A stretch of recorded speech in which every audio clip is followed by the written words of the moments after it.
Some of you will have read Gary Chapman's book, which I will highly recommend, called The 5 Love Languages. And this is just my take on it. Okay, he says there are 5 love languages: talk, touch, time, tasks, and tokens. And as I go through them, I want you to think to yourself, how do I express love for my partner?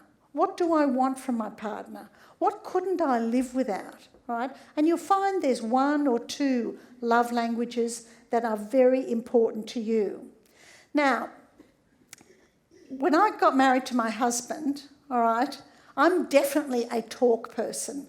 I love conversation, honesty and openness, praise and compliments, encouragement, talking and listening, okay?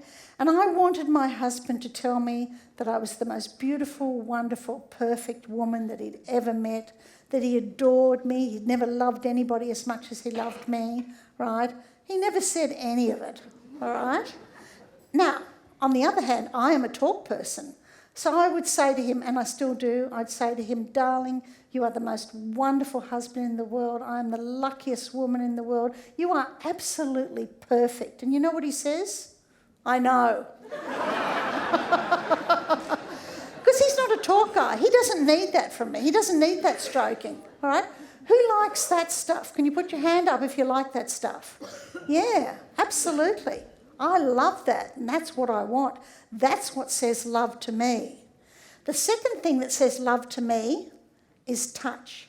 I'm incredibly affectionate, all right? Actually, I'll tell you a little story, and it brushes on the subject of touch. When I was in general practice, I used to do the pensioner milk run on a Wednesday afternoon.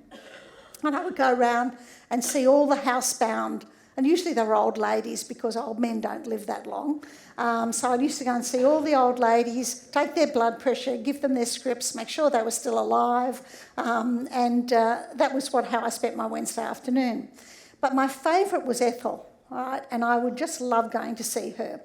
And one day, and I'm being a very affectionate person, being one of my languages of love, I would often put my arm around her, I would hold her hand. She would always be telling me these great stories, and I'd pat her and I'd stroke her, and when I was taking her blood pressure, I'd give her a little stroke on the back or whatever.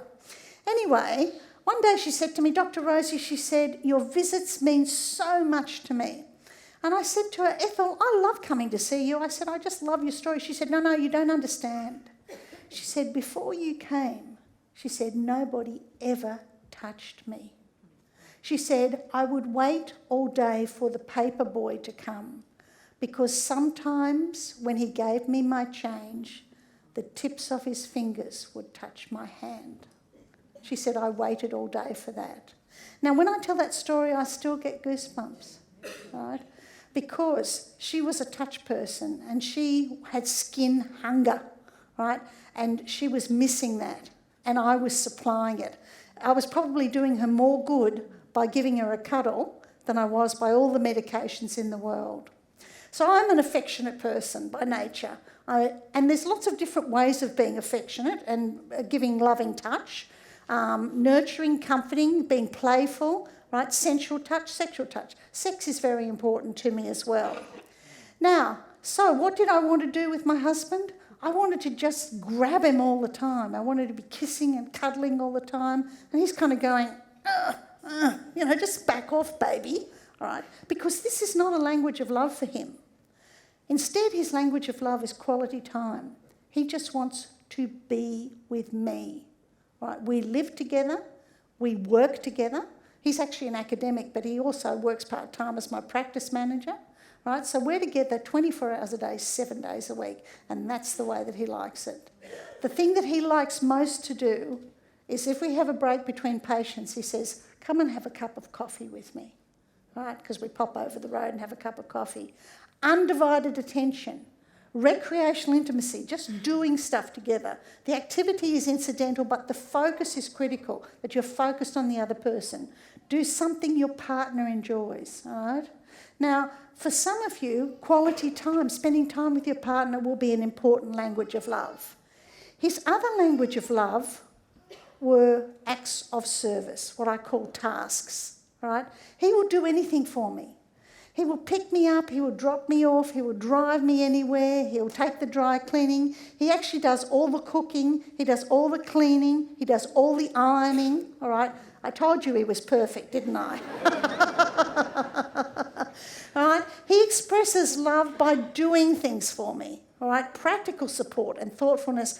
And it may not seem very romantic. I want him to tell me I'm the most beautiful, wonderful, gorgeous woman he ever saw. And he gives me domestic support and financial support and absolute commitment to our family. So it may not seem very romantic, but this is the way he shows love. Now, the final language of love is tokens. All right? Now, I had a guy come in last week, and he said to me, you know, my wife doesn't love me, she doesn't want to have sex with me, she criticises me all the time, and she says, you know, that I'm not financially well off enough for her, you know, I don't give her enough presents and I don't buy her a new car and I can't afford to get her all the clothes she wants, and she wants manicures and pedicures and hair done and waxing, and he said, I can't afford all those things. And he said, she's just a gold digger. And I said to him, no, I said, I don't think so. I said, I think she's a tokens girl, all right? Because what people who like tokens, like gifts, flowers, cards, surprises, things that are purchased, found or made, and special occasions are really important to them. Birthdays, anniversaries, Valentine's Day, Christmas Day, Easter, right? For these people, if you forget their birthday, they're absolutely devastated. Now, what did my husband and I do that gave us such a successful marriage? We became multilingual. First of all, I learned that I was not going to get everything I wanted from him, but that he was showing me love in his language, and I learned to appreciate that. The other thing that I did was that I started to speak his language of love. I started to show him love by acts of service. I started to show him love by quality time. I started asking him if he'd like to go across the road and have a coffee. So how many of you think that if we go back, okay, a talk person. How many of you think you're a talk person? Pop your hand up. Okay, a lot of you are talk people. Touch people, that includes sex. If sex is important to you, you've got to put your hand up for this one. Yes, absolutely. Quality time. Who wants to spend time with their partner? Just hang out. Look at you all. Wonderful.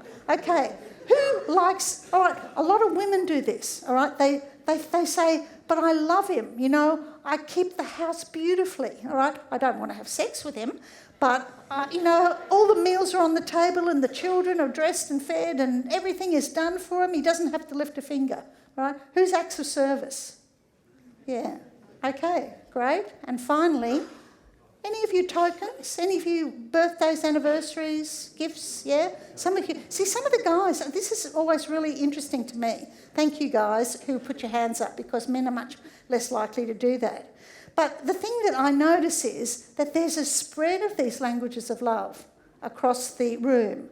Now, I've got a question for you. Is there any couple in the room who have exactly the same languages of love? Can you put your hand up? Okay. Is that a hand up there? Okay.